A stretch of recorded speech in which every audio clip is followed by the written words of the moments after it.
पुण्याचे पोलीस आयुक्त अमितेश कुमार यांचं नाव तुम्ही ऐकलं असेल. अनेक बेधडक निर्णय त्यांनी आतापर्यंत घेतलेले आहेत. पब असोत, बेकायदा हॉटेल्स असोत किंवा रात्रीचे फिरणारे टोळकी असो, यांच्यावर थेटपणे कारवाई करण्याचा शिरस्ता त्यांनी ठेवलेला आहे. त्यामुळे अमितेश कुमार एकदम चर्चेत आलेले आहेत. म्हणजे रस्त्यावरती पोलीस दिसू लागलेले आहेत आणि थेट जे पब चालक आहे, ज्यांना राजकीय वरदहस्त आहे, त्यांच्यावर देखील ते कायद्याचा बडगा उगारू लागलेले आहेत. याच अमितेश कुमार यांनी मात्र एक काल असा मोठा निर्णय घेतलेला आहे आणि तो निर्णय सांगण्यापूर्वी हा निर्णय तुमच्याशी संबंधित असा आहे की तुम्ही जेव्हा फोर व्हीलरनं जाता, टू व्हीलरनं जाता, तेव्हा त्या गोष्टीचा त्रास तुम्हालाही होतो. अनेकदा तृतीयपंथीय मंडळी असतील किंवा रस्त्यावरची भिकारी असतील, लहान मुलांना कडेवर घेऊन, लहान मुलांना विकृतपणे दाखवून, लहान मुलांच्या अपंगत्वाचा फायदा घेऊन ही मंडळी तुमच्या गाड्यांचा काचावर टकटक करतात, भीक मागतात. आपण त्यांना आवरू शकत नाहीत किंवा आपल्याला ते दृश्य पाहवत देखील नाहीत.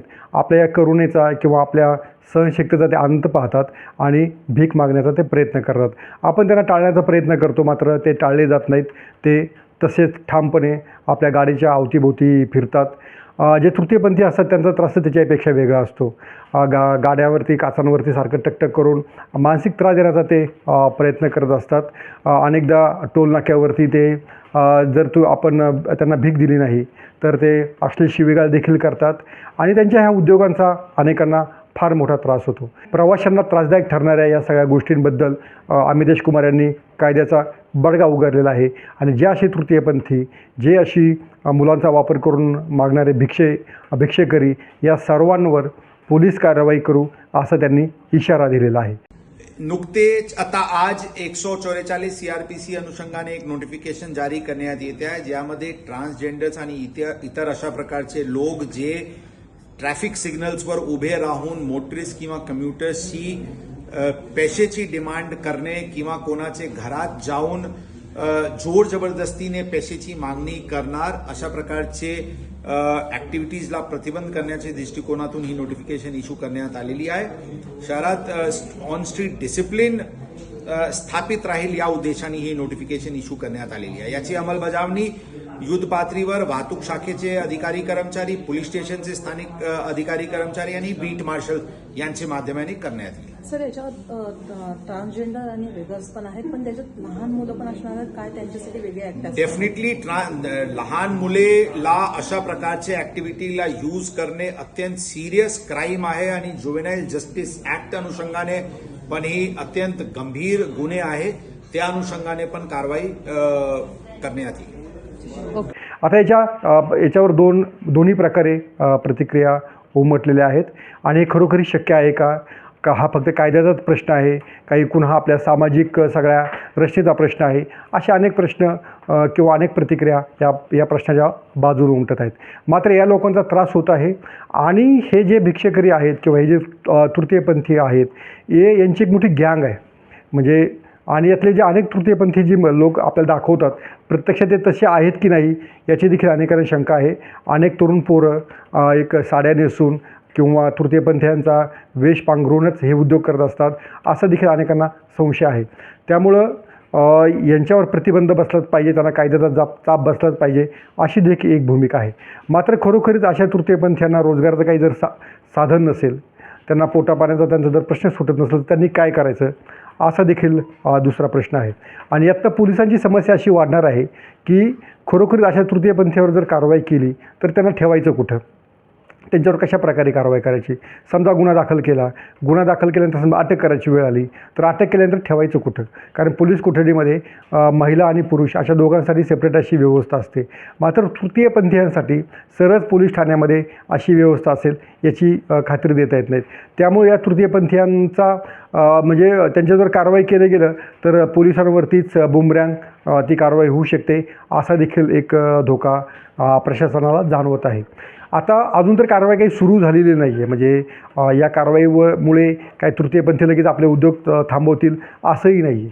बरं, तृतीयपंथी केवळ रस्त्यावरतीच भीक मागतात असं नाही, दुकानामध्ये जबरदस्तीने घुसतात, जर एखाद्या मंगल कार्यालयामध्ये जबरदस्तीने घुसतात, तिथल्या मिरवणुकीमध्ये सहभागी होतात, जर भीक दिली नाही तर अश्लील शिवीगाळ करतात, नको ते हावभाव करतात. त्यामुळे दुकानदार असोत किंवा समोरचा माणूस असतो तो त्रस्त होऊन जातो आणि त्या त्रासाला कंटाळून तो त्यांच्यावरती काही नोटा फेकतो. अशीच अनेक उदाहरणं आहेत. खरं तर हे सामाजिक व्यवस्थेने नाकारलेली ही सगळी मंडळी आहेत.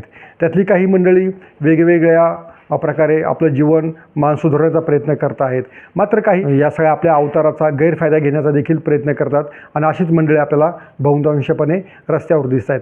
आता यांचं पुनर्वसन करणं किंवा हा करणं त्यांना एक रोजगाराचं साधन देणं ही फारच मोठी प्रक्रिया आहे. मात्र पोलिसांनी तरी बडगा आपला आता कायद्याचा ठोसपणे राबवण्याचं ठरल्याचं दिसतं आहे.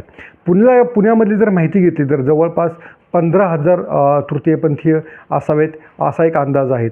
आणि यांचे जे चौक असतात ते देखील ठरलेले असतात. जे गर्दीचे चौक असतात म्हणजे पुणे मुंबई रस्त्यावरती तुम्ही संचितीच्या चौकामध्ये गेलात, विमाननगरच्या चौकामध्ये गेला, सादलबाबा चौकामध्ये, इकडे बिबीवाडीला गंगाधाम चौकामध्ये, तर अशा प्रकारे हे टोळक्याच्या रूपानं हे आपल्याला सकाळ संध्याकाळ हे दिसतातच.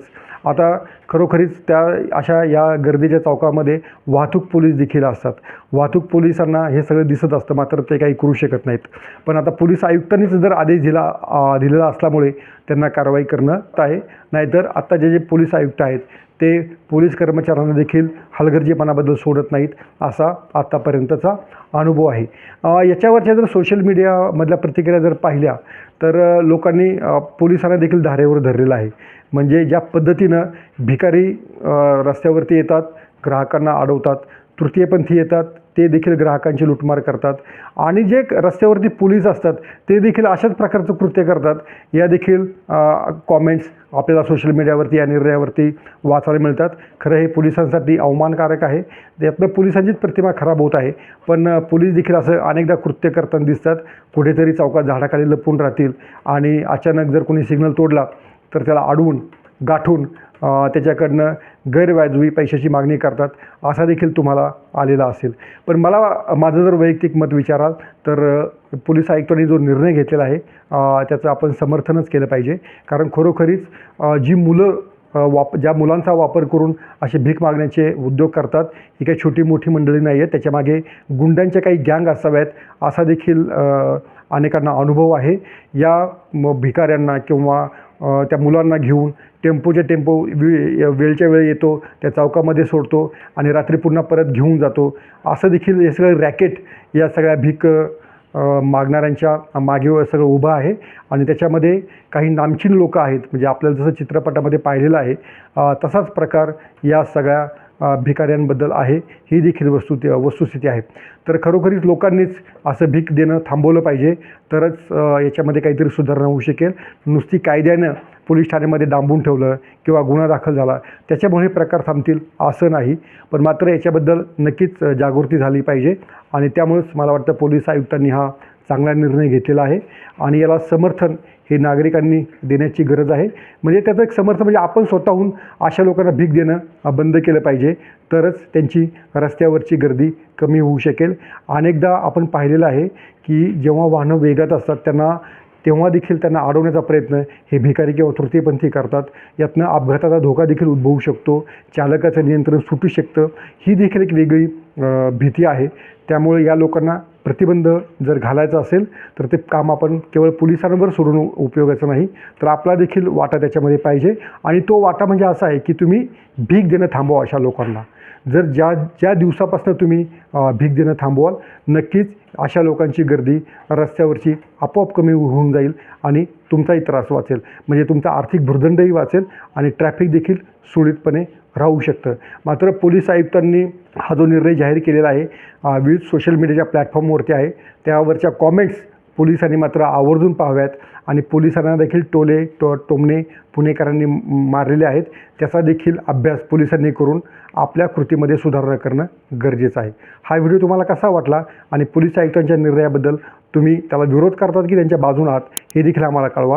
आणि पाहत राहा लेट्सअप मराठी.